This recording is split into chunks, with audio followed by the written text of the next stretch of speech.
तो निकाय चुनावों को लेकर के क्या कुछ है, हाईकोर्ट का फैसला आपको बताएंगे। मौजूदा ओबीसी आरक्षण सिरे से खारिज कर दिया गया है। ओबीसी आरक्षण के बिना अब चुनाव होगा तो वहीं सामान्य मानी जाएगी ओबीसी आरक्षित वो तमाम सीटें जो अभी ओबीसी के लिए आरक्षित की गई थी। जल्द ही निकाय चुनाव करवाने के आदेश हाईकोर्ट की तरफ से दिए गए हैं।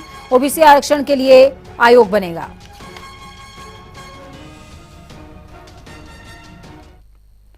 हाईकोर्ट के लखनऊ बेंच के आदेश के बाद मुख्यमंत्री योगी आदित्यनाथ ने बयान जारी करते हुए कहा कि प्रदेश सरकार नगरीय निकाय चुनावों के लिए आयोग गठित करते हुए ट्रिपल टेस्ट के आधार पर अन्य पिछड़ा वर्ग के नागरिकों को आरक्षण की सुविधा उपलब्ध कराएगी। इसके बाद ही निकाय चुनाव संपन्न होगा और अगर जरूरत पड़ी तो राज्य सरकार उच्च न्यायालय के निर्णय के क्रम में तमाम कानूनी पहलुओं पर विचार करेगी। उसके बाद सर्वोच्च न्यायालय में भी अपील करेगी। तो योगी आदित्यनाथ ने ट्वीट किया है, क्या कुछ कहा है।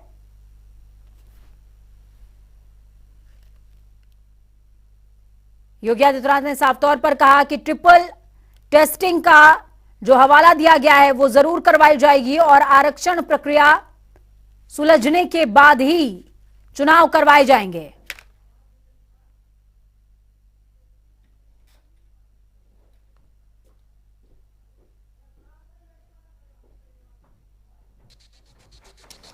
तो क्या कुछ कहा योगी आदित्यनाथ ने। उत्तर प्रदेश सरकार नगरीय निकाय चुनाव सामान्य वर्ग के परिप्रेक्ष्य में एक आयोग गठित करते हुए ट्रिपल टेस्ट के आधार पर अन्य पिछड़ा वर्ग के नागरिकों को आरक्षण की सुविधा उपलब्ध कराएगी। इसके उपरांत ही नगरीय निकाय सामान्य निर्वाचन को संपन्न कराया जाएगा। तो योगी आदित्यनाथ का ये ट्वीट आपकी टीवी स्क्रीन पर।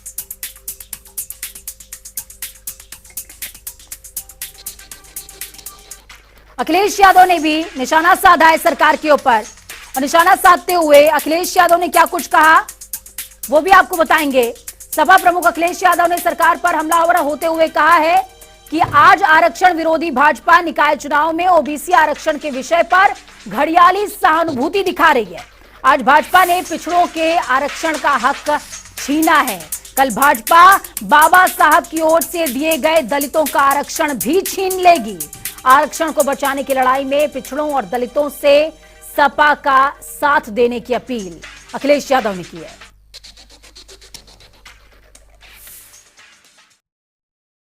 सब प्राइवेट कर रहे थे, कंपनियां एक एक करके बेच रहे थे। अगर सब सरकारी कंपनियां बिक जाएंगी, नौकरियां नहीं निकलेंगी तो अंतर्गत आरक्षण खत्म। बिल्कुल। तो और यहाँ तो दिखाई दे गया जो आरक्षण मिलना चाहिए था, अगर सरकार सही तरीके से पैरवी करती, सरकार सही तरीके से पक्ष रखती तो आज पिछड़ों को आरक्षण मिलता। और जनगणना की बात कोई पहली नहीं हुई है बात। आप याद कीजिए, जिस समय जाति जनगणना की बात हुई, समाजवादी पार्टी इस पक्ष में रही कि सभी जातियों की जनगणना की जाए।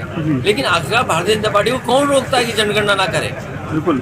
क्योंकि जनगणना करने से हर जाति को अपनी आबादी की जानकारी हो जाएगी। भारतीय जनता पार्टी कभी नहीं चाहेगी कि हर व्यक्ति अपने जाति के हिसाब से जानकारी कर ले कि वो आबादी में किस संख्या में है।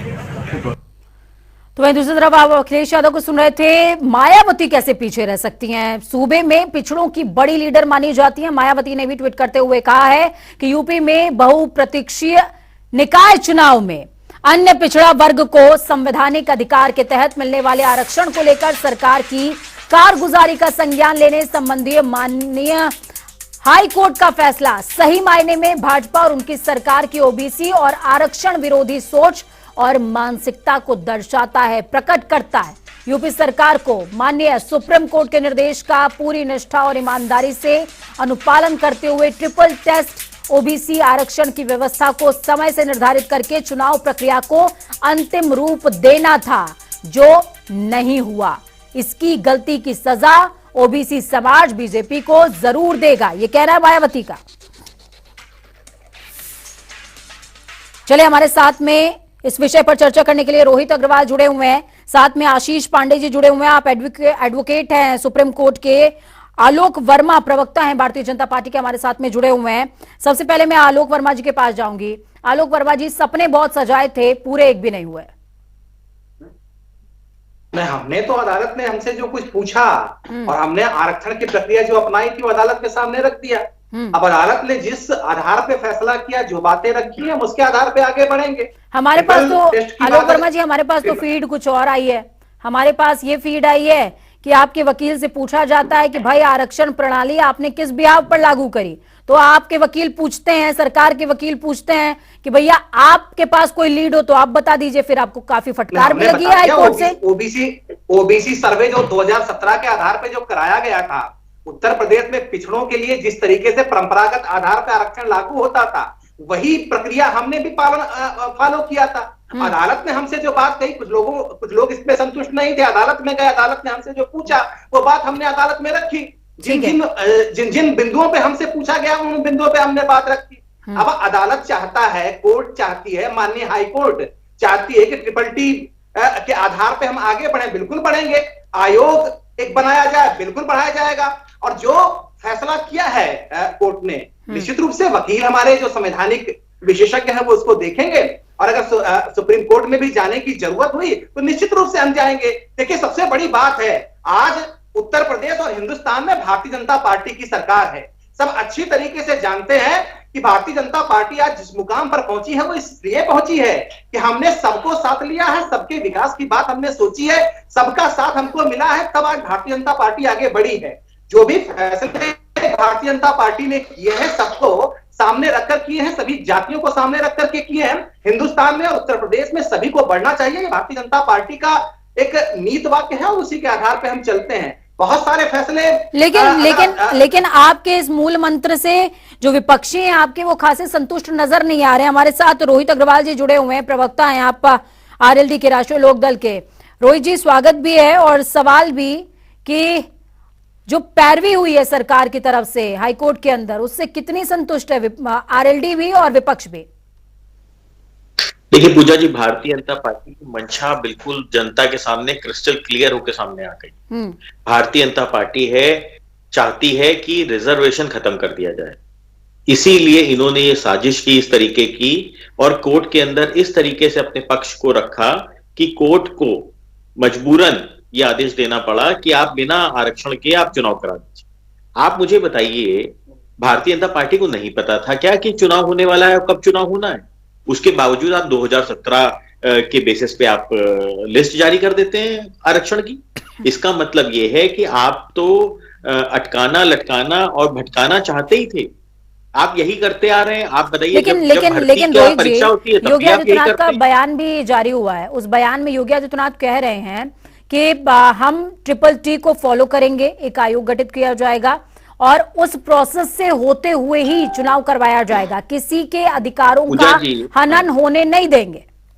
हाँ पूजा जी, देखिए, सरकार के पास एक बहुत बड़ी मशीनरी होती है और सरकार को सारी बातें पता होती है, नियम कानून भी पता होते हैं। अगर कोई छोटा सा व्यापारी है ना, अगर उसको कोई नियम नहीं पता है और उसके यहाँ कोई डिपार्टमेंट आके रेड कर देता है, तो उससे कहा जाता है कि क्योंकि आपको नियम नहीं पता था इसलिए आपको बख्शा नहीं जा सकता। वो तो एक व्यापारी है, एक दुकान चला रहा है बेचारा, और यहां तो पूरी सरकार है। आपके पास बड़े बड़े विद्वान वकील हैं, बड़े बड़े विद्वान आईएएस एडमिनिस्ट्रेटर बैठे हैं। पूरी सरकार आपको दी गई है कि जब जनता की सेवा करेंगे, जनता के लिए जो नियम कानून बनाए गए हैं, जो संविधान है, उसके तहत आप चलेंगे। क्या सरकार को नहीं पता था ट्रिपल टी फॉलो करना है? ट्रिपल टी फॉलो करना है इसके लिए कि हम आपको बताएंगे, तब आप ट्रिपल टी फॉलो करेंगे। ये तो आपको पहले से पता था। भाई, पंचायत चुनाव में भी हमने देखा था किस तरीके से इन्होंने लटकाने, भटकाने और झटकाने की कोशिश की थी, और यही आप नगर निकाय चुनाव में करने की कोशिश कर रहे हो। आपका काउंटर है, मंशा साफ नहीं है। आप तो चाहते ही थे कि आरक्षण ना दिया जाए। आलोक जी, और यही आप सरकार की मंशा पर सवाल है, और सवाल इस बात का, देखिए, ये तो तय बात है कि गवर्नमेंट को और तमाम सियासी पार्टियां जो है, आम नागरिक को सूबे के पता है कि भाई कार्यकाल इतनी तारीख को खत्म हो जाएगा, अब से चुनाव होना है, प्रत्याशी आपको रेडी करना है। फिर काहे नहीं ट्रिपल टी को लागू कर लिया आपने? क्यों नहीं उस हिसाब से जांच करवा ली? क्यों हाई कोर्ट के दरवाजे पर जाकर के खड़ा होना पड़ा आपको? 93 याचिकाओं की सबमिट करके आज सुनवाई हुई है, और आप लगातार कह रहे थे कि जो सुनवाई होगी हम हाई कोर्ट के फैसले का सम्मान करेंगे। अब सम्मान कीजिए, अब चुनाव करवाइए। फिर तो पूजा जी कहां सम्मान नहीं कर रहे हैं? बिल्कुल, हाईकोर्ट ने जो कहा है उसके आधार पर योगी जी की बात सामने आ चुकी है। बाकायदा लिखित में बयान जारी हुआ है कि कोर्ट ने जो कहा है, हाईकोर्ट ने जो कहा है, उसको हम अक्षरशः उसका पालन करेंगे। अध्ययन हम कर रहे हैं, पूरा विस्तृत जो आदेश जारी किया है कोर्ट ने, उसको भी हम देख रहे हैं। और जो संविधान सम्मत होगा, जो सबके लिए उचित होगा, सभी जातियों के लिए उचित होगा, वो काम हम करेंगे। ये तो हमारी पहचान है। अरे भाई, जो दूसरे दल हैं वो चिंता करें। इससे पहले इलेक्शन जब उत्तर प्रदेश में होते थे तो किस आधार पे होते थे, किस तरीके से करते थे, ये तो सभी अच्छी तरीके से जानते हैं ना साहब। अगर कोर्ट चाहता है कि जी इस आधार पे होगा तो हम उससे भी करने को तैयार है, पीछे कहां हट रहे हैं। कोर्ट भी चाहता है कि 3T के आधार पे हो, ये नियम कानून है। ये नियम कानून है कि 3T के आधार पे ही आपको आरक्षण देना है, और ये सरकार को पता होता है। सरकार के पास पूरा एडमिनिस्ट्रेशन है। रोहित जी, आपको सरकार की यहाँ कोई मजाक नहीं कर रहे हैं, आप जनता के अधिकारों का हनन करने का काम कर रहे हैं। जो जात जमात की सियासत करते हैं, जो अलग अलग क्षेत्रों में अलग अलग जातियों को जोड़ करके सियासत करते हैं, उनको इसकी फिक्र करने की जरूरत नहीं है। निश्चित रूप से अच्छी बात के आधार पर जोड़ने की बात कहा है तो आपने कम से कम इल्जाम लगाया, हमें बहुत अच्छा लगा। आयोग जी, आपने हम पे जो इल्जाम लगाया हमें बहुत अच्छा लगा। कम से कम आपने जोड़ने का इल्जाम लगाया। हम जोड़ के सियासत करते हैं, पर आप तोड़ के सियासत करना चाहते हैं। आप चाहते हैं ओबीसी को उसका हक ना मिले। आप चाहते हैं खुद ओबीसी से आ रहे हैं। ठीक है, हमारे साथ में आशीष पांडे जी भी जुड़े हुए हैं। आशीष जी, ये एक सियासी पहलू था, ये एक सियासी पहलू है। लड़ रहे हैं, लड़ते रहेंगे, सियासत है। लेकिन न्यायिक प्रक्रिया क्या कहती है कि आपको क्या लगता है सरकार ने अपना पक्ष किस तरीके से रखा और इस फैसले के क्या मायने? देखिए पूजा जी, आपने बिल्कुल ठीक कहा। हम पॉलिटिकल डिबेट में नहीं पड़ेंगे सरकार की क्या मंशा रही, अभी विपक्षी दल के आरोप लगा रहे हैं। लेकिन फैक्चुअली एज ऑन टुडे जो एग्जिस्टिंग पोजीशन है कंट्री में कि ओबीसी आरक्षण किस आधार पर दिया जा सकता है, इसके लिए सुप्रीम कोर्ट की गाइडलाइंस बिल्कुल कैटेगोरिकली क्लियर हैं कि एक ट्रिपल टेस्ट प्रिस्क्राइब किया गया है। और वो टेस्ट ये कहता है कि आपको एक डेडिकेटेड कमीशन बनाना है। जो कमीशन उसकी एक एम्पिरिकल इंक्वायरी करेगा कि किस आधार पर आप पॉलिटिकल बैकवर्डनेस को डिफाइन कर रहे हैं, उसके क्या इम्प्लीकेशंस हैं। फिर दूसरी चीज उसकी ये है कि किस प्रोपोर्शन में रिजर्वेशन दिया जाएगा उस बैकवर्डनेस को काउंटर करने के लिए। और तीसरा ये कि जो आपकी एग्रीगेट 50% की लिमिट है वो कहीं उससे अफेक्टेड नहीं होनी चाहिए जो इस प्रोपोर्शन में रिजर्वेशन दिया जाएगा। अब ये डिटेल्ड एक्सरसाइज है, देखिए ये हम सब समझते हैं।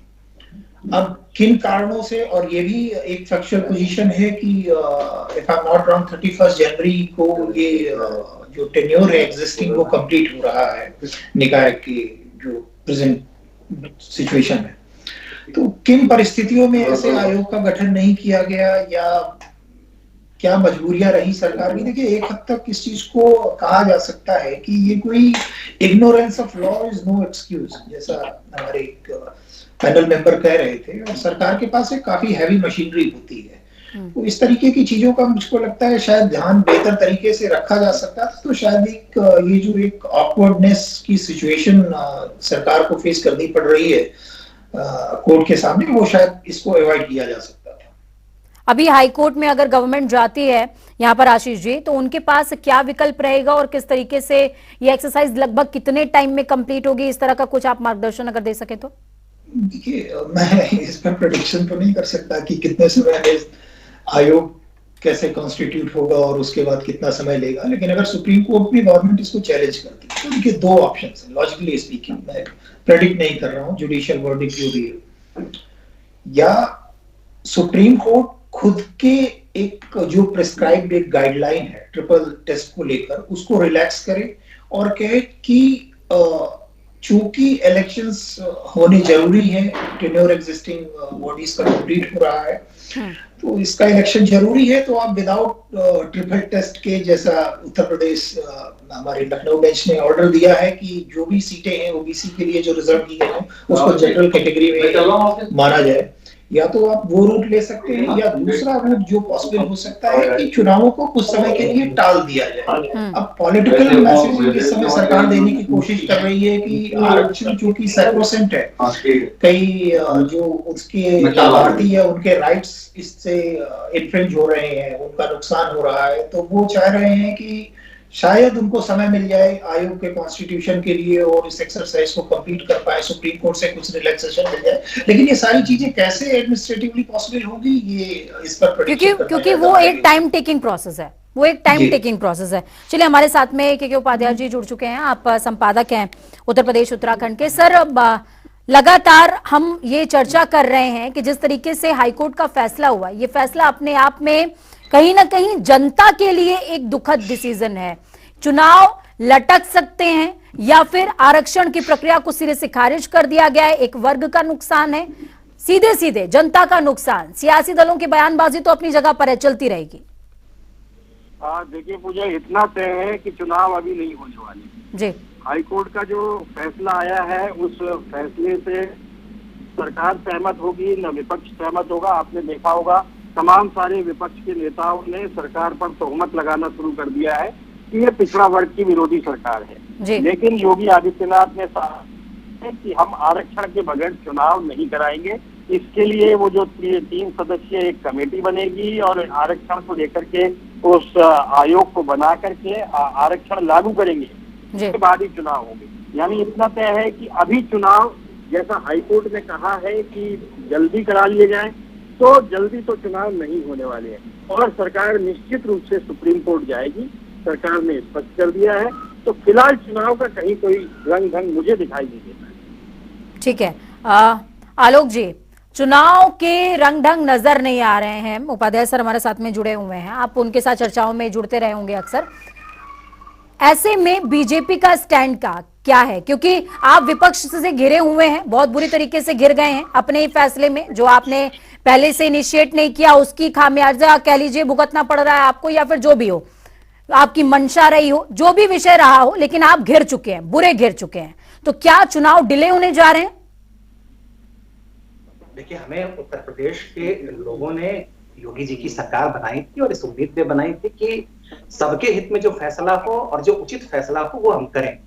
निश्चित रूप से हम आगे बढ़े हैं निकाय चुनाव के लिए भी, लेकिन मामला कोर्ट में गया, कोर्ट में कुछ और कहा, ट्रिपल टी की बात कही गई। ट्रिपल टी को हम लागू करने को तैयार हैं।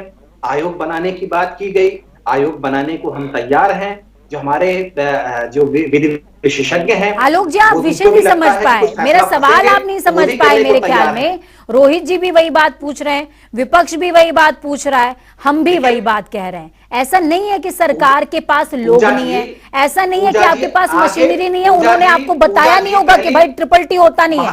नहीं, महत्वपूर्ण ये है कि क्या हमारी मंशा में कहीं कोई दोष है?